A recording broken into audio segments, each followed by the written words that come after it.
الحمد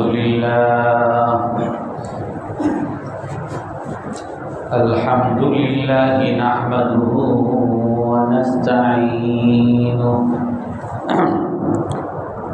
ونستغفره ونؤمن به ونتوكل عليه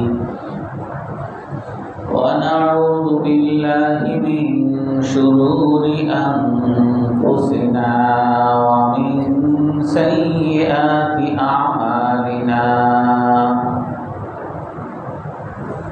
من يهده الله فلا مضل له ومن يضلله فلا هادي له ونشهد أن لا إله إلا الله وحده لا شريك له ونشهد أن سيدنا ومولانا محمدا عبده ورسوله أرسله بالحق بشيرا ونذيرا بين يدي الساعة من يطع الله ورسوله فقد رشد واهتدى ومن يعصهما فقد ضل وغوى أما بعد فأعوذ بالله من الشيطان الرجيم بسم الله الرحمن الرحيم وما أنفقتم من نفقة أو نذرتم من نذر فإن الله يعلمه وما للظالمين من أنصار إن تبدوا الصدقات فنعما هو وإن تخفوها وتؤتوها الفقراء فهو خير لكم ويكفر عنكم من سيئاتكم والله بما تعملون خبير ليس عليك هداهم ولكن الله يهدي من يشاء وما تنفقوا من خير فلأنفسكم وما تنفقون إلا ابتغاء وجه الله وما تنفقوا من خير يوفى إليكم وأنتم لا تظلمون صدق الله العظيم وعن عائشة رضي الله تعالى عنها قالت كان النبي صلى الله عليه وسلم إذا دخل العشر الأواخر أحيا الليل وأيقظ أهله وجد وشد المئزر أو كما قال عليه الصلاة والسلام সম্মানিত মুসল্লিয়ান কেরাম আমরা রমজানের শেষ দশকে করণীয় সম্পর্কে আলোচনা করব রাসূলুল্লাহ সাল্লাল্লাহু আলাইহি ওয়াসাল্লামের ব্যাপারে হযরত আয়েশা রাদিয়াল্লাহু আনহা বলেন, বুখারী মুসলিমের হাদিস, ইদা দাখালাল আশরুল আওয়াখির, যখন রমজানের শেষ দশক শুরু হইত, আহিয়াল লাইলা, রাসূলুল্লাহ সাল্লাল্লাহু আলাইহি ওয়াসাল্লাম রাত্রি জাগরণ করতেন। ওয়া আইকাযা আহলা, শুধু নিজেই রাত জাগতেন না, নিজেই শুধু তাহাজ্জুদ পড়তেন না, বরং তার পরিবার পরিজনকেও জাগিয়ে দিতেন। ওয়াজাদ্দা ওয়াসাদ্দাল মিজার, এবং রাসূলুল্লাহ সাল্লাল্লাহু আলাইহি ওয়াসাল্লাম এই শেষ দশকে ইবাদতে অনেক কষ্ট করতেন এবং তার কোমরের ফিতা বেঁধে ফেলতেন। অর্থাৎ কোমরের ফিতা বেঁধে ইবাদতের জন্য পুরোপুরি তৈরি হয়ে যাইতেন, পরিবার থেকে আলাদা হয়ে যাইতেন আর শুধুমাত্র ইবাদতে মশগুল থাকতেন।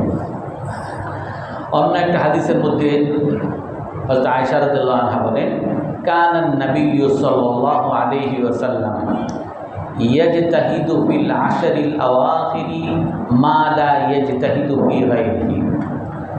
রাসূলুল্লাহ সাল্লাল্লাহু আলাইহি ওয়াসাল্লাম শেষ দশকে এত বেশি ইবাদত করতেন, এত ইবাদতে এত কষ্ট করতেন, যেই কষ্ট এই শেষ দশক ছাড়া আর কখনোই করতেন না।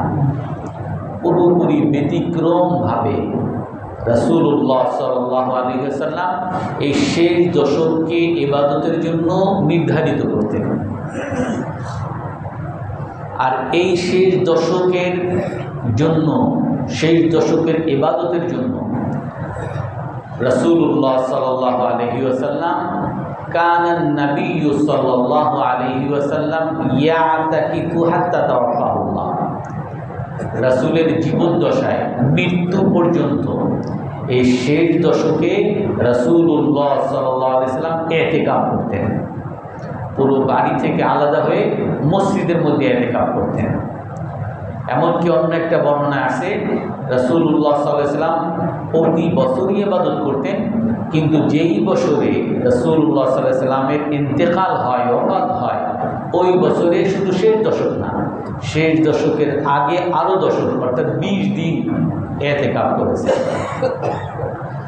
রাসূলুল্লাহ সাল্লাল্লাহু আলাইহি ওয়াসাল্লাম আমাদেরকে ওনার আমল দ্বারা শিখিয়ে গেছেন শেষ দশককে কিভাবে মূল্যায়ন করতে হবে, শেষ দশককে কিভাবে গুরুত্ব দিতে হবে, শেষ দশকের তাৎপর্য কিভাবে বহন করতে হবে। রাসূলুল্লাহ সাল্লাল্লাহু আলাইহি ওয়াসাল্লাম আমাদের চেয়ে বড় ব্যস্ত মানুষ ছিলেন। আমরা অনেকেই অজুহাত দিই যে ঈদের কেনাকাটা আছে, সাংসারিক কাজ আছে, চাকরি আছে, জীবিকা নির্বাহ আছে, তো যার কারণে কিভাবে ইতিকাফ করব, কিভাবে একেবারে পুরোপুরি ইবাদতের জন্য ফারেগ হয়ে যাব, অবসর হয়ে যাব, এটা তো সম্ভব হয় না। রাসূলুল্লাহ সাল্লাল্লাহু আলাইহি ওয়াসাল্লাম আমাদের চেয়ে অনেক বেশি ব্যস্ত মানুষ ছিলেন। এক আলেম লেখেন যে আমরা এক পরিবারকে সামলাতে, এক পরিবারের ভরণ পোষণ দিতে, এক পরিবারের চাহিদা পূরণ করতে, এক পরিবারের তাদের বাজার করতে আমরা এতটাই ব্যস্ত যে আমরা আর কোনো সময় পাই না। অথচ রাসূলুল্লাহ সাল্লাল্লাহু আলাইহি ওয়াসাল্লামের আমাদের মধ্যে একটা পরিবার ছিল না, 9টা পরিবার ছিল। অর্থাৎ আমরা যেমন একটা পরিবার নিয়ে এত ব্যস্ততা, রাসূলের 9টা পরিবার থাকলে কতটা আরও ব্যস্ত হবে। আর আমাদের মধ্যে এমন না যে কোনো পরিবারকে উনি অবহেলা করেছেন, বা কোনো পরিবার এই অভিযোগও করেন নাই যে আমার পাওনা দেয় নাই অথবা আমার চাহিদা দেয় নাই। আমাদের ঘরের পরিবারগণ সবসময় আমাদের বিরুদ্ধে অভিযোগ করতে থাকে যে এই সারা জীবন তোমার সংসার করলাম, না একটা জামা পরতে পারছি, না একটা নিজের মন মতো খাইতে পারছি, না একটা ভালো জায়গায় ঘুমাইতে পারছি। আমার পরিবারের চাহিদা আমি পূরণ করতে পারি নাই। পরিবারের হাজার অভিযোগ আমার বিরুদ্ধে। অথচ রাসূলুল্লাহ সাল্লাল্লাহু আলাইহি ওয়াসাল্লামের 9টা পরিবার, আর এই 9টা পরিবারের কেউ এই অভিযোগ করেন নাই যে আমার চাহিদা পূরণ করেন নাই, আমার অধিকার পূরণ করেন নাই, আমার ওই আকাঙ্ক্ষা ছিল আকাঙ্ক্ষা পূরণ করেন নাই। অর্থাৎ রাসূলুল্লাহ সাল্লাল্লাহু আলাইহি ওয়াসাল্লাম কতটা ব্যস্ত ছিলেন, আমাদের চেয়ে আরও কত বেশি ব্যস্ত। রাসূলের শুধু পারিবারিক ব্যস্ততাই না, রাসূলুল্লাহ সাল্লাল্লাহু আলাইহি সাল্লাম প্রেসিডেন্ট ছিলেন। আমরা এলাকার ছোট পাতি নেতা হয়ে আমার কত ব্যস্ততা, রাজনীতির কারণে আমি কোনো সময়ই পাই না, মসজিদে নামাজ পড়ারও সময় পাই না, আমি ব্যবসার কারণে মসজিদে আসারই সুযোগ পাই না, আমার ওই ঝামেলার কারণে আমি এলাকার সব জায়গায় সালিশ মীমাংসা করতে হয়, এই কারণে আমি জুম্মার নামাজ পড়ার সময় পাই না।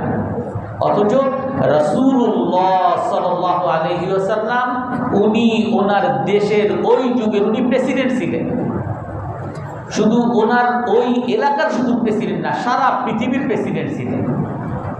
রাসূলুল্লাহ সাল্লাল্লাহু আলাইহি ওয়াসাল্লামের মাথায় শুধু ওই যুগের দায়িত্ব ছিল না, রাসূলের পরের যুগ কিয়ামত পর্যন্ত কোটি কোটি মানুষ যে আসবে তাদেরকে পথ দেখানোর দায়িত্ব রাসূলের মাথায় ছিল।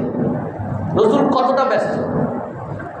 এবং রাসূলুল্লাহ সাল্লাল্লাহু আলাইহি ওয়াসাল্লাম যে শুধু দাওয়াত মানুষকে সঠিক পথে আনার দায়িত্বই পালন করতেন তা না, রাসূলের কাছে সকলে মীমাংসার জন্য আসতো, বিচারের জন্য আসতো, ফয়সালার জন্য আসতো। এমনকি আমাদের বিচারকরা, আমাদের নেতারা, তাদের কাছ থেকে যদি কখনো সেবা পেতে হয় তার বাড়িতে যেতে হয়, আর তার বাড়িতে গরিব মানুষের যাওয়ার তো সুযোগই নাই, দরজা সবসময় লাগানো। অথচ রাসূলুল্লাহ সাল্লাল্লাহু আলাইহি ওয়াসাল্লামের ব্যাপারে বর্ণনা আসছে, রাসূলের কাছে ওই মদিনার একজন পাগলি মহিলা, বস্তি, আমাদের দেশের যে বস্তি মহিলা, পাগলি মহিলা, যাকে সবাই পাগলি বলে জানতো, যার কোনো পাত্তা দিত না, যার কথা কেউ শুনতো না, যাকে সবাই অসুস্থ বলে দূর দূর করে তাড়িয়ে দিত, সেই পাগলি মহিলা এসে রাসূলের কাছে বলেন, হে আল্লাহর রাসূল, আপনার কাছে আমার একটা দরকার আছে। বলে, কি দরকার? রাসূলের হাত ধরে এইরকম এক আমাদের ঢাকা শহরের এক বাথা থেকে, এইখান থেকে যদি আপনারা ময়মনসিংহে নিয়ে যায়, আর আপনি তখন কি করবেন? যে তোমার কাজেই আমি ব্যস্ত থাকবো, আমাকে আর অন্য কোনো কাজ নাই। অথচ রাসূলুল্লাহ সাল্লাল্লাহু আলাইহি ওয়াসাল্লামকে ধরে ওনার চাহিদা পূরণ করার জন্য এইরকম মদিনার এক প্রান্ত থেকে আর এক প্রান্তে নিয়ে গেছেন। আর রাসূল বলেন না যে আমি ব্যস্ত। সেখানে গিয়ে তার চাহিদা, কি চাহিদা তোমার? যে আমার এই বস্তাটা উপরে, বস্তাটা নামাইতে পারতেছি না, আর কেউ আমার সহযোগিতায় আসে না, আপনি এটা নামায় দেন।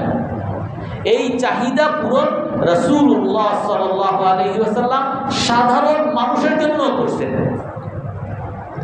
রাসূলের যুগে একবার একটা মদিনায় আক্রমণ হয়, চোরের আক্রমণ হয়, ডাকাতের আক্রমণ হয়। সাহাবায়ে কেরাম বলেন, বুখারী মুসলিমের হাদিস, যে রাতের বেলা যখন আক্রমণ, মানুষের চিৎকার চেঁচামেচি শুনছি, আমরা সবাই যারা বীর যোদ্ধা তারা বের হয়েছি যে কোথায় কোথায় ডাকাত দেখি আমরা। তো আমরা যখন সেই ডাকাত, ওইদিকে ডাকাত গেছে আমরা এটা শুনছি, আমরা ডাকাতের পিছনে যখন ধাওয়া করছি, ধাওয়া করে আমরা দেখি যে সেই শেষ রাতে আমরা যখন একেবারে প্রান্তে গেছি, প্রান্তে গিয়ে দেখি রাসূলুল্লাহ সাল্লাল্লাহু আলাইহি ওয়াসাল্লাম। উনি বলেন যে আমি তোমাদের ডাকাতকে দূরে সরিয়ে দিছি।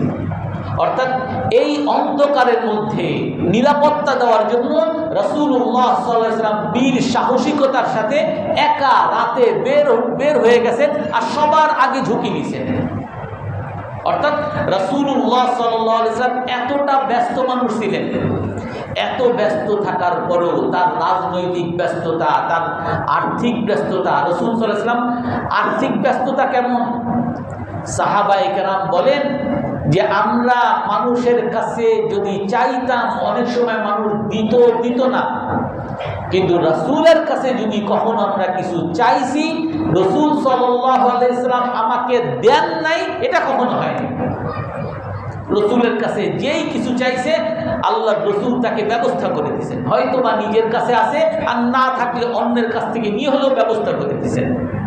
অর্থাৎ রাসূলুল্লাহ সাল্লাল্লাহু আলাইহি ওয়াসাল্লাম সারা পৃথিবীর মানুষকে সঠিক পথ দেখানোর ব্যস্ততা, রাসূল সাল্লাল্লাহু আলাইহি সাল্লামের যুগের মানুষের নিরাপত্তা দেওয়ার ব্যবস্থা, রাসূল সাল্লাল্লাহু আলাইহি সাল্লামের যুগের আর্থিক ব্যবস্থা করার তার দায়িত্ব, রাসূল সাল্লাল্লাহু আলাইহি সাল্লামের প্রশাসনিক কাজ করার ব্যস্ততা, রসুলের 9টা সংসার সামলানোর ব্যস্ততা, এত ব্যস্ত একজন মানুষ, ওনার ক্ষেত্রেও হযরত আয়েশা রাদিয়াল্লাহু আনহা বলেন যে রসুল যখন শেষ দশক শুরু হইতো আহিয়াল লাইলা, সারা রাত জাগতেন, তাহাজ্জুদ পড়তেন, ইবাদতে মশগুল থাকতেন।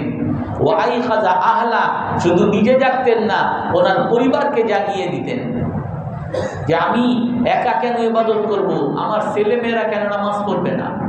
আজকে তো আমাদের মধ্যে একটা ভয়াবহ মহামারী যে আমি নিজে নামাজ পড়তে আসি, মসজিদে আসি, হয়তো বা তারাবিও করি, কিন্তু আমার ছেলে মসজিদেও আসে না, তারাবিও করে না। আমার ছেলে প্রাপ্তবয়স্ক হয়েছে, সে বাসার মধ্যে টিভি নিয়ে ব্যস্ত, নাটক নিয়ে, সিনেমা নিয়ে ব্যস্ত, বন্ধু বান্ধবের আড্ডা নিয়ে ব্যস্ত। আর ছেলের আমি নামাজের কোনো খোঁজ খবর নিই না, ছেলে ইবাদত করে কিনা খোঁজ খবর নিই না। আর রাতে তাহাজ্জুদ পড়া, এইটা তো দূরের কথা। অথচ রাসূলুল্লাহ সাল্লাল্লাহু আলাইহি সাল্লাম এই শেষ দশক আসলে নিজে রাত্রি জাগতেন, নিজে তাহাজ্জুদ পড়তেন এবং পরিবারের লোকজনকে জাগিয়ে দিতেন। ওয়াজাদ্দা ওয়াসাদ্দাল মিজান, আর একেবারে ইবাদতের জন্য এতটা মগ্ন হয়ে যাইতেন, এতটা লিপ্ত ব্যস্ত হয়ে যাইতেন যে উনি ওনার কোমরের ফিতা বেঁধে ফেলতেন। দুনিয়ার সকল দায়িত্ব, সকল ব্যস্ততা থেকে উনি মুক্ত হয়ে যাইতেন। তো এই জন্য সেই শেষ দশক আমাদের সামনে উপস্থিত, এই শেষ দশকের গুরুত্ব আমাদেরকে দিতে হবে। আমি সারা বছর আমার দুনিয়ার হাজারো কাজ আছে, মানুষ সবাই ব্যস্ত, কিন্তু বুদ্ধিমান হইল সে যে তার ব্যস্ততাকে আগে পিছে করতে পারে। অনেক ব্যস্ততা আছে যেটাকে আগে পিছে করা যায় না। আপনার ছেলে অ্যাক্সিডেন্ট করছে, তো আপনার চাকরির চেয়ে বড় ব্যস্ততা হলো তাকে নিয়ে হাসপাতালে যাওয়া। আর আপনি বললেন যে আমি হাসপাতালে দিতে পারবো না, আমি চাকরিতে না গেলে আমার চাকরি থাকবে না। আপনার এই চাকরি গেলে আর চাকরি আসবে, কিন্তু আপনি যদি আপনার ছেলেকে এখন হাসপাতালে না নেন, হয়তো বা সে মারাও যেতে পারে। অর্থাৎ বুদ্ধিমান হলো সে যে ব্যস্ততাকে আগে পিছে করবে। রাসূলুল্লাহ সাল্লাল্লাহু আলাইহি সাল্লামের যত ব্যস্ততা ছিল সব আগে পিছে করে এই শেষ দশককে ইবাদতের জন্য ব্যস্ত রাখছেন।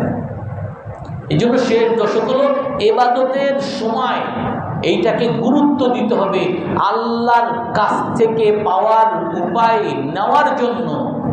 কারণ এই শেষ দশক সম্পর্কে রাসূলুল্লাহ সাল্লাল্লাহু আলাইহি ওয়াসাল্লাম বলেন, ফীহি লাইলাতুন খায়রুম মিন আলফি শাহর। এই শেষ দশকের মধ্যে একটা রাত আছে, যেই রাতের মূল্য 1000 মাসের ইবাদতের চেয়েও বেশি। লাইলাতুন খায়রুম মিন আলফি শাহর। এই শবে কদর এমন একটা রাত, যেই রাতে যদি কেউ ইবাদত করে সারা জীবন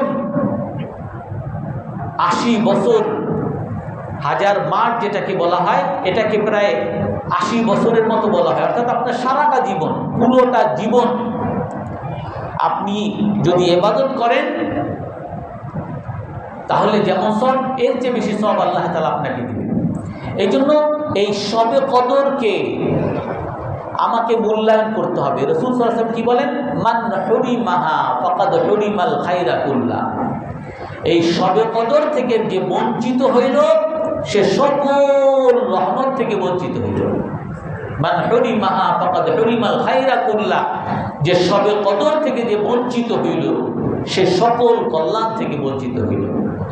এই জন্য শবে কদর যাতে আমার হাত থেকে আমার হাত ছাড়া না হয়। এর মধ্যে 2টা রাত অলরেডি চলে গেছে, 21শে রমজান আর 23শে রাত, গতকাল রাত, এই আজ রাত যেটা গেছে, এই 2 রাত অলরেডি চলে গেছে। তারপরে সামনে আর 3টা রাত হয়তো বা আছে, 25, 27, 29। কারণ রাসূল সাল্লাল্লাহু আলাইহি ওয়াসাল্লাম হাদিসের মধ্যে বলেন, তাহাররাউ লাইলাতাল কদরি ফিল আওয়াখিরিস সাবা। তোমরা শবে কদরকে তালাশ করো শেষ দশকের বেজর রাতগুলোতে। শেষ দশকের বেজর রাতগুলোতে শবে কদর তালাশ করো। তো আমার সামনে আর মাত্র 3টা রাত আছে। আমি যদি এই 3টা রাতে ইবাদতে মশগুল না হইতে পারলাম, ইবাদতে লিপ্ত না হইতে পারলাম, আমার যে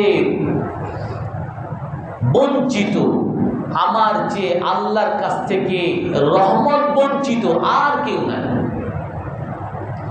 কারণ আপনারা সবাই জানেন রাসূল সাল্লাল্লাহু আলাইহি সাল্লামের কাছে রমজানের শুরুতেই হযরত জিবরাইল আলাইহিস সালাম আসছেন, আর এসে রাসূল সাল্লাল্লাহু আলাইহি সাল্লাম এরকম মিম্বারে আছেন, আমিন বললেন, দ্বিতীয় স্তরে উঠছেন, আমিন বললেন, তৃতীয় স্তরে উঠছেন, আমিন বললেন। সাহাবায়ে কেরাম বলেন, হে আল্লাহর রাসূল, আপনি আজকে এমন ভাবে আমিন বললেন, এমন তো আগে কখনো শুনি নাই। রাসূল সাল্লাল্লাহু আলাইহি সাল্লাম তখন বলেন যে আজকে আমার কাছে জিবরাইল আসছিলেন, এসে আমার কাছে 3টা দোয়া করছেন, 3টা বদদোয়া করছেন, আর এই 3টা বদদোয়ায় আমাকে আমিন বলতে বলছেন। তার মধ্যে একটা বদদোয়া হলো রাগিমা আনফু রাজুলিন মান আদরাকা রমাদান ওয়ান সালাখা ক্বাবলা আন ইউগফারা লাহু।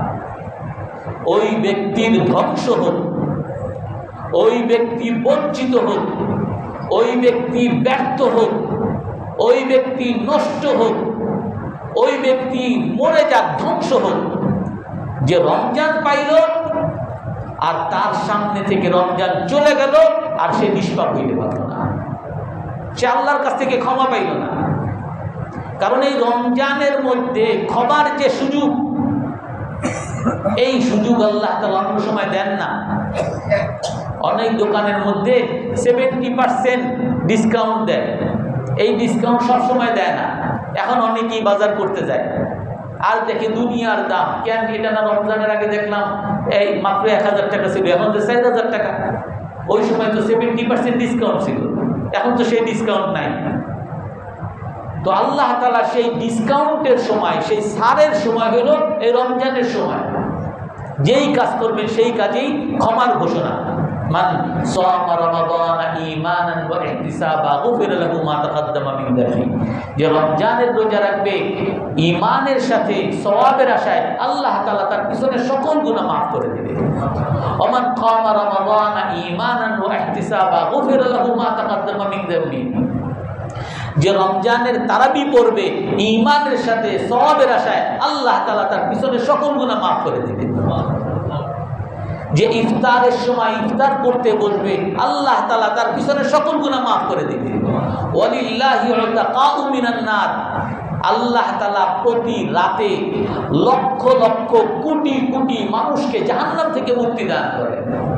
ইফতারের সময় যে দোয়া করে, আল্লাহুম্মা ইন্নাকা আফুউন তুহিব্বুল আফওয়া ফা'ফু আন্না, আল্লাহ তাআলা তাকে নিষ্পাপ বানিয়ে দেন।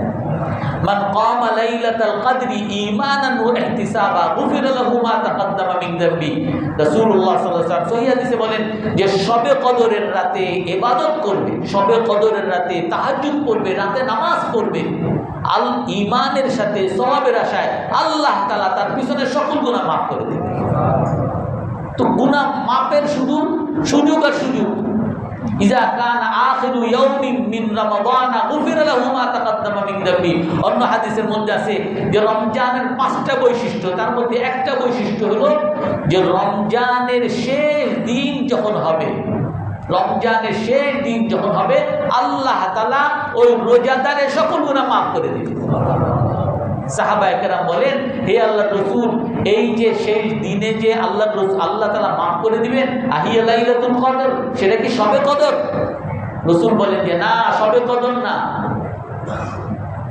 ইযা তারাউনা ইলাল উম্মাল, তোমরা যখন শ্রমিকদেরকে দেখো তারা কাজ করে, তারা বেতন কখন পায়, পারিশ্রমিক কখন পায়?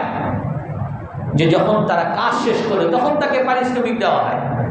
তো রোজাদার, তুমি রোজা রাখবা, তোমার যখন রমজানের শেষ চলে আসবে, ঈদের রাত হবে, সেই সময় তোমার দায়িত্ব পালন শেষ, সেই সময় আল্লাহ তাআলার পক্ষ থেকে বিশেষ পুরস্কার, আল্লাহ তাআলা তোমার সকল গুনাহ মাফ করে দিবেন। এই জন্য এগুলো শুধু সার আর সার, সুযোগ আর সুযোগ। এই শেষ দশকের মধ্যে আমরা আসি এই অল্প কয়টা দিন, কিন্তু দুঃখের বিষয় আমাদের মধ্যে অনেককেই দেখা যায় যারা রমজানের শুরুতে মসজিদ ভরা দোতলা, কিন্তু রমজানের শেষে তারাবিতে দেখা যায় নিস্তারাই ভরে না, ফজর নামাজে মানুষই নাই। আর ঈদ যখন আরো কাছে আসবে, তারাবি যখন খতম শেষ হবে 27 রমজানের পরে, তারপরে কোনো মানুষ মসজিদেই নাই। যে ঈদের আনন্দে আমরা আছি, আপনি ঈদের আনন্দে আছেন, আপনার কাছে তো আল্লাহ তাআলা পুরস্কার নিয়ে বসে আছে, দিবে আপনাকে। যখন আপনারা দিবে তখনই বলেন, আল্লাহ আপনার দরকার নেই, আমার লাগবে না, আর আমি চলে গেলাম।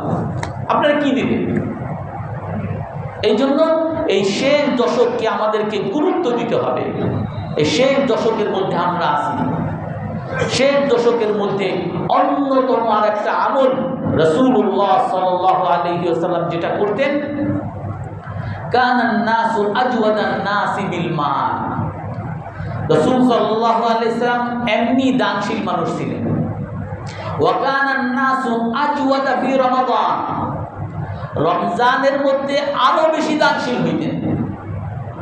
রমজানের মধ্যে আরো বেশি দানশীল হইতেন। বুখারী মুসলিমের হাদিস, হিনা ইয়ালকাহু জিবরিল, আরো বেশি দানশীল হইতেন যখন জিবরাইল আলাইহিস সালাম তার সাথে দেখা করতেন। প্রতি রমজানে ওয়া কানা ইয়ালকাহু জিবরিল ফায়ুদারিসুল কুরআন, প্রতি রমজানে বিশেষ করে শেষ দশকে জিবরাইল আলাইহিস সালাম এসে রাসূলের সাথে কোরআনকে শুনাইতেন, একজন আরেকজনকে শুনাইতেন। আমরা যেমন হাফিজ সাহেবরা সারা বছর ব্যস্ততার কারণে হয়তো বা কোরআন পড়তে পারি না, কিন্তু এই রমজানে তারাবি উপলক্ষে আমরা একজন আরেকজনকে শুনাই, তারাবিতে শুনাই। এর দ্বারা আমার ওই কোরআনটা ইয়াদটা ভালো থাকে, আমি যাতে ভুলে না যাই। তো রাসূলুল্লাহ সাল্লাল্লাহু আলাইহি ওয়াসাল্লাম জিবরাইল আলাইহিস সালামের সাথে এই রমজানে দাওয়াত করতেন, কোরআন শুনাইতেন। রাসূল জিবরাইল আলাইহিস সালামকে শুনাইতেন, জিবরাইল আলাইহিস সালাম রাসূলকে শুনাইতেন। এই সময়টা যখন রাসূলুল্লাহ সাল্লাল্লাহু আলাইহি ওয়াসাল্লাম জিবরাইলকে শুনাইতেন, এই সময় রাসূল সাল্লাল্লাহু আলাইহি ওয়াসাল্লাম জিবরাইল আলাইহিস সালাম যেহেতু নিষ্পাপ, উনি সেরা একজন মানুষ, ফেরেশতাদের মধ্যে সেরা শ্রেষ্ঠ ফেরেশতা, আল্লাহর নৈকট্য নিকটতম একজন ফেরেশতা, এই রকম আল্লাহর প্রিয় একজন ফেরেশতার সাথে, নেককার একজন ফেরেশতার সাথে যখন রাসূলের দেখা হইতো, সাক্ষাৎ হইতো, তো ওনার কাছ থেকে রাসূলের কাছে এই ভালো, এই শ্রেষ্ঠত্বের গুণাগুণ আরো বেড়ে যাইত। সেই শ্রেষ্ঠত্বটা কি? রাসূল বলেন, কানা আজওয়াদান নাসি বিরিহিল মুরসালা মিনার রিহিল মুরসালা। এই রমজানের মধ্যে যখন রাসূলুল্লাহ সাল্লাল্লাহু আলাইহি সাল্লামের সাথে জিবরাইল আলাইহিস সালামের সাক্ষাৎ হইতো, এই সময় রাসূল সাল্লাল্লাহু আলাইহি সাল্লাম কানা আজওয়াদা বিল খাইর মিনার রিহিল মুরসালা, রাসূলের কাছে যত সম্পদ থাকতো এই সম্পদের ক্ষেত্রে এতটা দানশীল হইতেন যেমন দ্রুত বেগী বাতাস, বাতাসের চেয়েও বেশি দানশীল। অর্থাৎ দ্রুত বেগে বাতাস আসতে এক জায়গা থেকে আরেক জায়গায় ঝাঁপ করে চলে যায়। রাসূলের কাছে যখনই কোনো টাকা আসতো সাথে সাথে গরিবের হাতে চলে যেত। অর্থাৎ এই শেষ দশকে রাসূলের একটা অন্যতম গুণ ছিল যে রাসূলুল্লাহ সাল্লাল্লাহু আলাইহি ওয়াসাল্লাম দানশীল ছিলেন এবং সর্বশ্রেষ্ঠ দানশীল ছিলেন। আর এই জন্য এই রমজানের শেষ দশকে আর একটা বড় ইবাদত, রমজানেরও আর একটা বড় ইবাদত, যে মানুষকে দানশীল হতে হবে। মান ফাত্তারা সাইমান কানা মাগফিরাতান লিযুনুবিহি, যে কোনো রোজাদারকে ইফতার করাবে, হোক সেটা একদম পানি দ্বারা, হোক সেটা একটা খেজুর দ্বারা, এই হাদিসের মধ্যে আছে, হোক একটা একদম দুধের দ্বারা, একদম পানি দ্বারাও যদি কেউ রোজাদারকে ইফতার করায়, আল্লাহ তাআলা কানা মাগফিরাতান লিযুনুবিহি, আল্লাহ তাআলা তার পিছনে সকল গুনাহ মাফ করে দিবেন। ওয়া কানা ইতকা রাকাবাতিহি মিনান নার, আল্লাহ তাআলা তাকে জাহান্নাম থেকে মুক্তি দান করবেন। ওয়া কানা লাহু আজরুস সাইমি মিন গায়রি আন ইউনকাসা মিন আজরিস সাইমি শাই, আল্লাহ তাআলা তাকে ওই রোজাদারের সমতুল্য সওয়াব আল্লাহ তাআলা তার আমলনামায় দিয়ে দিবেন।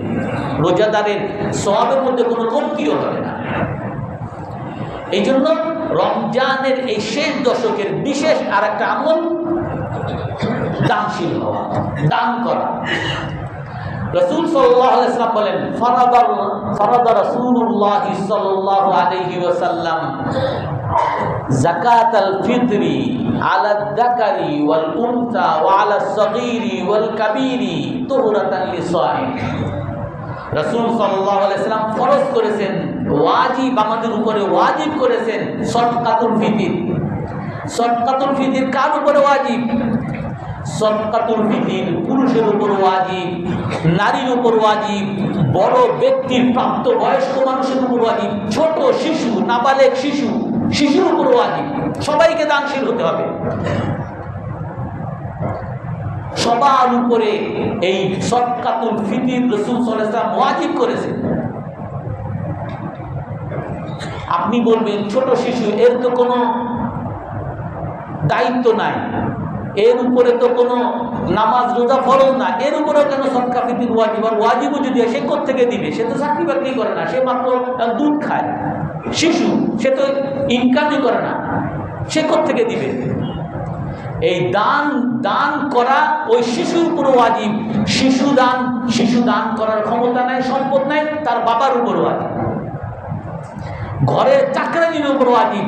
ঘরের চাকরানির ক্ষমতা নাই, টাকা নাই, যেই ঘরে সে আছে ওই পরিবার কর্তার উপর ওয়াজিব। এই জন্য সদকাতুল ফিতরের মাসালা হলো, আপনি যখন সদকাতুল ফিতর দিবেন, আপনার একার পক্ষ থেকে দিলে হবে না। আপনার স্ত্রীর সদকাতুল ফিতর, আপনার স্ত্রীর যদি আলাদা সম্পদ থাকে তার উপর আলাদা ওয়াজিব, কিন্তু তার যদি না থাকে আপনাকে দিতে হবে।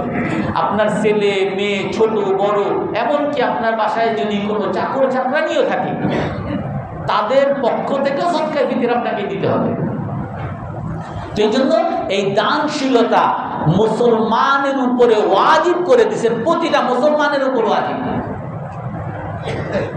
রাসূলুল্লাহ কুরআনে কারীমের মধ্যে আল্লাহ তাআলা বলেন, খুয মিন আমওয়ালিহিম সাদাকাতান তুতাহহিরুহুম ওয়া তুযাক্কিহিম বিহা ওয়া সাল্লি আলাইহিম ইন্না সালাতাকা সাকানুল লাহুম ওয়াল্লাহু সামিউন আলীম। আল্লাহ তাআলা বলেন, হে রাসূল, আপনি মুসলমানের সম্পদ থেকে যাকাত গ্রহণ করেন। যাকাত ফরজ, 5টা ফরজ মৌলিক স্তম্ভের মধ্যে একটা। নামাজ যেমন ফরজ, নামাজের সাথে 32টা স্থানে কোরআনে কারীমের মধ্যে আকিমুস সালাত ওয়া আতুজ যাকাত, নামাজ প্রতিষ্ঠা করো, যাকাত প্রদান করো। নামাজ যে ত্যাগ করে সে যেমন কাফের হয়ে যায়, মান তারাকা সালাতা মুতাআম্মিদা, যে নামাজকে ইচ্ছা করে ত্যাগ করলো সে যেন কাফের হয়ে গেল। এমনি ভাবে যে যাকাতকে অস্বীকার করবে সেও যেন কাফের হয়ে গেল। হযরত আবু বকর রাদিয়াল্লাহু তাআলা আনহু খেলাফতের প্রথম যুগেই উনি ঘোষণা দিয়েছেন, লাউল কাতিলান্না, আমি ওই সকল মুসলমানদের সাথে যুদ্ধ করব মান ফাররাকা বাইনাস সালাতি ওয়াজ যাকাত, যারা নামাজ আর যাকাতের মধ্যে পার্থক্য করছে, যারা বলছে আমরা নামাজ পড়ি, নামাজি মানুষ, আমরা টাকা পয়সা দিতে পারবো না, আগে রাসূলকে দিতাম ভালো, এখন আমরা দিতে পারবো না।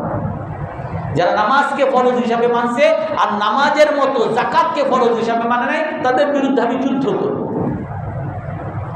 এই জন্য যাকাত আর একটা ফরজ ইবাদত মুসলমানের জন্য। রাসূল সাল্লাল্লাহু আলাইহি আল্লাহ তাআলা কোরআনে কারীমের মধ্যে রাসূলকে বলেন, খুয মিন আমওয়ালিহিম, আপনি মুসলমানের সম্পদ থেকে যাকাত গ্রহণ করেন। আমরা অনেকেই এই যাকাতের কথা, সদকার কথা যখনই আসে তখনই আমরা কাচুমুচু শুরু করে দিই। এই কথা আমার কাছে ভাল লাগে না। এত কষ্ট করে উপার্জন করা টাকা আমি আরেকজনকে দিয়ে দিব? আমার 1 লাখ টাকা এত কষ্ট করে চাকরি বাকরি করে জমাইছি, পেনশনের টাকা দিয়ে জমাইছি, আর এর মধ্যে 2,500 টাকা আরেকজনকে দিয়ে দিব? মানুষ এটা করতে চায় না। আল্লাহ তাআলা বলেন, খুয মিন আমওয়ালিহিম সাদাকা, আপনি মুসলমানের সম্পদ থেকে সদকা যাকাত গ্রহণ করেন। কেন? তুতাহহিরুহুম বিহা ওয়া তুযাক্কিহিম বিহা, এই যাকাতের দ্বারা আল্লাহ তাআলা তাদেরকে পবিত্র পরিশুদ্ধ করবেন, আল্লাহ তাআলা তাদেরকে উন্নত করবেন। ওয়াসাল্লি আলাইহিম, এবং আপনি তাদের জন্য দোয়া করেন, তাদের রহমত দয়ার চাদরে ওনারা বেষ্টিত হবে। এখান থেকে বলে যে যাকাত দ্বারা মানুষ বুঝে তার জন্য ক্ষতি। 1 লাখ টাকার মধ্যে 2,500 টাকা চলে গেল, ক্ষতি হয়ে গেল। রাসূল সাল্লাল্লাহু আলাইহি ওয়াসাল্লাম বলেন, মা নাকাসা মালুম মিন সাদাকা, যাকাত দ্বারা কখনো সম্পদ কমে না। আমি দেখতেছি ২৫০০ টাকা কমে যাচ্ছে, অথচ রাসূল বলেন মা নাকাসা মালুন মিন সাদাকা, যাকাতের দ্বারা সম্পদ কখনো কমে না। এর ব্যাখ্যাই হইল এই আয়াত।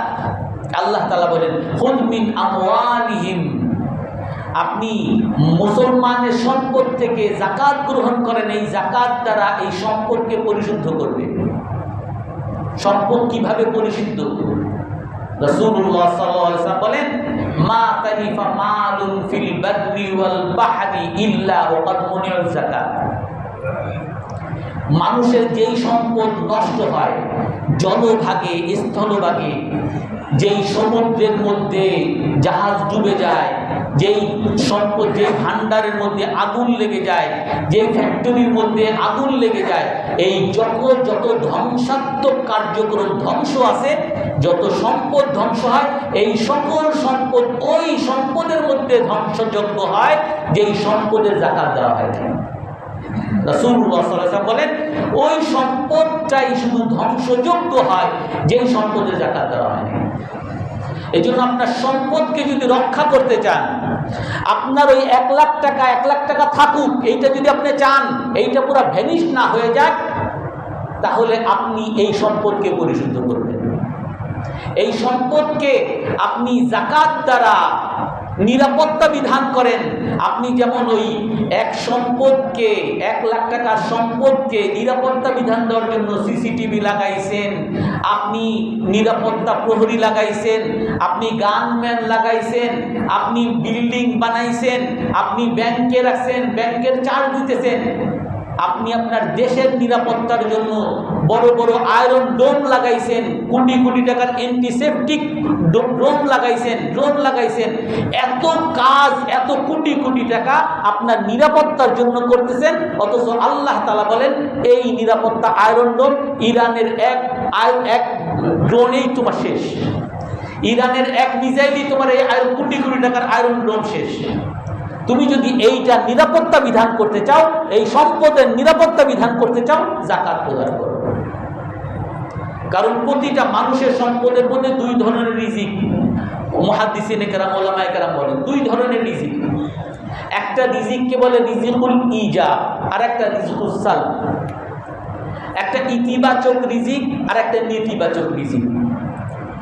আপনি ইনকাম করতেছেন ১,০০,০০০ টাকা, আপনি দেখতেছেন আমার ১,০০,০০০ টাকা আসতেছে, আপনার সাথে আরেকজন সেও ইনকাম করতেছে ১,০০,০০০ টাকা, কিন্তু আপনার একজন মানুষ আপনার ১,০০,০০০ টাকা আপনি যখন খরচ করতে যাচ্ছেন, আপনার খরচের মধ্যে ১,১০,০০০ টাকা খরচ হয়ে যাচ্ছে, আর আরেকজন যখন খরচ করতেছে তার মাত্র ১০,০০০ টাকা খরচ হইতেছে, ৯০,০০০ টাকাই তার থাকতেছে। কেন? এই যখন খরচ করতে যাচ্ছে, ওনার ভরণ পোষণ খাবার দাবারের সাথে সাথে ওনার ছেলে অ্যাক্সিডেন্ট করে ফেলছে, ওনার মেয়ের ক্যান্সার হয়ে গেছে, ওনার স্ত্রীর অমুক ক্যান্সার হয়ে গেছে, অমুক একটা অ্যাক্সিডেন্ট হয়ে গেছে, ওনার বাবার হাসপাতালে যাওয়া লাগছে, ওনার ডায়াগনস্টিক করা লাগছে, তো যার কারণে ওনার ১,০০,০০০ টাকার ১,১০,০০০ টাকা খরচ হয়ে গেছে। আর আরেকজন যে ১,০০,০০০ টাকা যার আছে, তার ভরণ পোষণ শুরু করছে, আর তার না কোনো অ্যাক্সিডেন্ট হয়েছে, না তার নিজের কোনো মাথা ব্যথা হয়েছে, না নিজের কোনো অসুখ হয়েছে, আর যেই অসুখ হয়েছে এই অসুখের জন্য ডাক্তারের কাছেও যাইতে হয় নাই, আর কোনো অ্যাক্সিডেন্টও হয় নাই, কোনো টাকাই তার দেয় না, দুজনের ইনকামই ১,০০,০০০ টাকা। অথচ একজনের কাছে ৯০,০০০ টাকা আছে, আর একজনের কাছে আরো বাড়তি খরচ গেছে। দুজনেরই তো বিজি, দুজন কি আল্লাহ তাআলা একই চাকরি দিয়েছেন। এই যে নেতিবাচক রিজিক, নেতিবাচক আপনার যে ব্যয়গুলো, যে ব্যয় দ্বারা আপনার টাকাগুলো চলে যাচ্ছে, এই ব্যয়গুলো আল্লাহ তাআলা কমিয়ে দিবেন যদি আপনি যাকাত প্রদান করেন।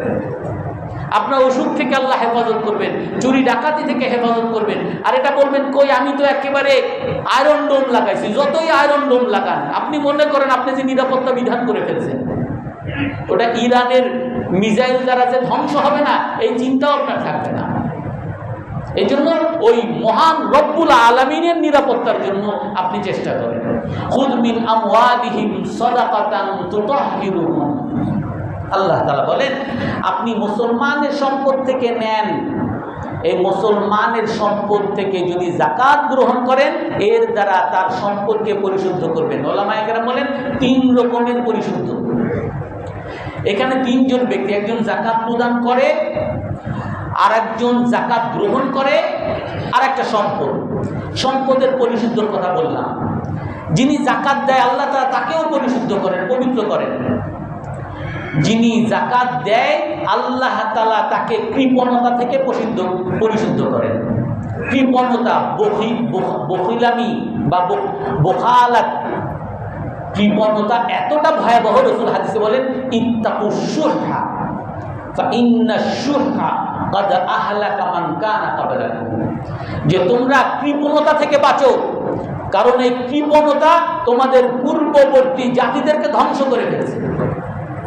কৃপণতা, টাকার লোভ, সম্পদের লোভ, টাকা ছাড়া কিচ্ছু বুঝে না, টাকা ছাড়া সে ভাইকে চিনে না, তার দোকানদারি যখন করতে আসে সে তার বাবাকে চিনে না, টাকা এতটা তার কাছে গুরুত্বপূর্ণ সে আর কাউকে চিনে না, গরিব দুঃখী, ধনী গরিব, মসজিদ কিচ্ছুই সে চিনে না, টাকাই তার কাছে মূল।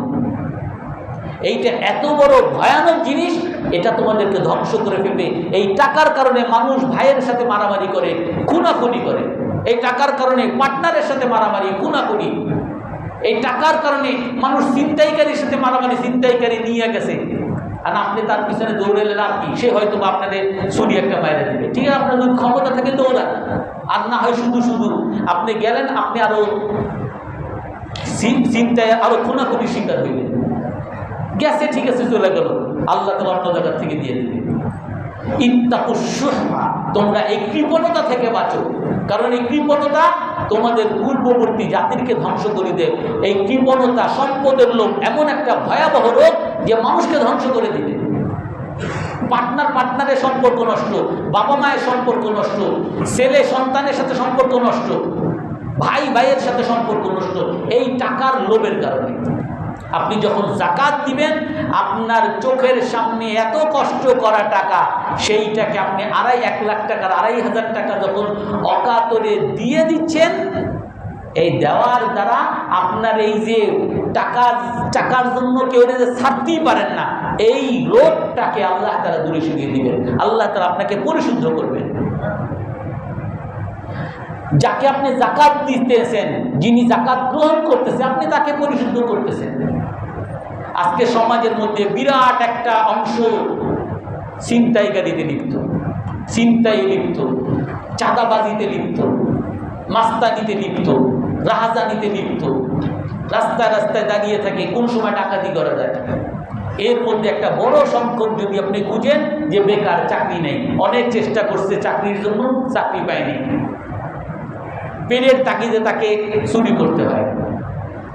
অনেক মানুষ এমন আছে, আপনি তাকে খাওয়াইতেছেন, আপনার অফিসে সে চাকরি করতেছে, অথচ এই আপনার অফিস থেকে সে চুরি করে, আপনার দোকান থেকে চুরি করতেছে, আপনার কোম্পানি থেকে সে আত্মসাৎ করতেছে, আপনার বিরুদ্ধে কাজ করে আপনার ক্ষতি করতেছে। অর্থাৎ এই যে একটা শ্রেণী যারা যাকাত গ্রহণের শ্রেণী, এই যাকাত গ্রহণের শ্রেণীকে যাকাত দ্বারা আল্লাহ তাআলা পবিত্র করবেন। আপনি একজন দোকানের মালিক, আপনি একজন কোম্পানির মালিক, আপনার কর্মচারী, এদেরকে তার বেতনের বাইরে যখন আবার রমজান আসছে, যে তোমাকে আমি আরো 10,000 টাকা তোমার বেতন ছিল, আরো 3,000 টাকা তোমার দিয়ে দিলাম, যে কেন দিলে, এমনি দিলাম। এই যে এমনি দিলেন, এর দ্বারা ওই শ্রমিক, ওই আপনার কর্মচারী, আপনার প্রতি যে তার একটা ভালোবাসা তৈরি হবে, সব সময় আপনার কোম্পানিকে উঠানোর চেষ্টা করবে, আপনার দোকানকে লাভবান করার চেষ্টা করবেন। আপনার এলাকার যারা গরিব শ্রেণী, সবসময় যার অন্তরের মধ্যে উনি বড় কি, উনি সারাদিন পার্টি করে, তার ছেলে মেয়ে অমুক করে, উনি গাড়ি নিয়ে হাঁকায়, এই বড় লোক শুধু আমাদের কিছু দেখে না, আপনার প্রতি যে একটা ঘৃণা জন্মাইতেছে, আপনার প্রতি যে একটা ক্ষোভ জন্মাইতেছে, এই গরিব মানুষকে যখন এমনি আপনি যে তোমার 2,000 টাকা দিয়ে দিলাম, তোমার 1,000 টাকা দিয়ে দিলাম, কেন দিলেন, এমনি দিলাম, যে সারাদিন ভিক্ষা করে 1,000 টাকা পায় না, তাকে যখন আপনি এমনি দিয়ে দিবেন, সে তখন তার অন্তরের মধ্যে আপনার জন্য ভালোবাসা তৈরি হবে। এর দ্বারা এই শ্রেণীকে আপনি পবিত্র করতে পারবেন। এই শ্রেণীকে আপনি, যারা বেকার আছে এদেরকে যখন আপনি দিবেন, আপনি যখন পরিকল্পনা মাফিক এই সকল জাকাতগুলোকে দিবেন, তাদেরকে একটা, এই বেকার ছেলেকে আপনি একটা কর্মসংস্থানের ব্যবস্থা করে দিলেন। অনেক সংস্থা এখন এরকম ব্যবস্থা করে, একটা দোকান দিয়ে দিল, একটা ভ্যান কিনে দিল, অথবা একটা সেলাই মেশিন কিনে দিল, বা কিছু একটা করে খাওয়ার ক্ষমতা দিয়ে দিল। এর দ্বারা সে এই ব্যস্ততায়, এই কর্মব্যস্ততায় হয়ে যাবে, তখন সে আর এই চুরি চামারি ডাকাতি যেগুলোকে করতো সেগুলো করবে না। এর দ্বারা আপনি জাকাত গ্রহণকারী এই সমাজকে আপনি পবিত্র করলেন। আপনি যখন জাকাত প্রদানকারী তাকে পবিত্র করবেন জাকাত দ্বারা, যে জাকাত গ্রহণ করে এই জাকাত দ্বারা তাকে পবিত্র করবেন, সম্পদকে যখন আপনি পবিত্র করবেন, তখন আপনার দেশে নিরাপত্তা তৈরি হবে। জাকাত প্রদানকারী যার মধ্যে এই টাকার লোভের কারণে মারামারি, সে মারামারি থেকে বাঁচবে, বিরত হবে। যে গ্রহণ করে, যে চাঁদাবাজি চিন্তায় হাজানি করতো, এই জাকাত পাওয়ার দ্বারা সে এগুলো থেকে বাঁচবে। যে সম্পদ ধ্বংস হইতো জাকাত না দেওয়ার কারণে, এই সম্পদকে আল্লাহ তাআলা রক্ষাকারী হবে, তখন আপনার দেশে নিরাপত্তা আসবে। আর দেশে যদি নিরাপত্তা আসে, ওই আয়রন ডোম লাগবে না, আর কিছুই লাগবে না, আল্লাহ তাআলা আপনার দেশকে উন্নত করবে। খুয মিন আমওয়ালিহিম সাদাকাতান তুতাহহিরুহুম ওয়া তুযাক্কিহিম বিহা ওয়া সাল্লি আলাইহিম। আল্লাহ তাআলা বলেন, আপনি তাদের সম্পদ থেকে যাকাত গ্রহণ করেন, এই যাকাত দ্বারা তাদেরকে আমি পবিত্র করব, তাদেরকে আমি উন্নত করব। উন্নতর আরো কিছু ব্যাখ্যা আছে। এমনি ভাবে তাদেরকে আমি রহমতে আচ্ছাদন করব। আপনি যখন আল্লাহর জন্য দিতে থাকবেন, তো আল্লাহ তাআলা আপনাকে দিতে থাকবে। এই জন্য আমরা সবাই এই শেষ দশকে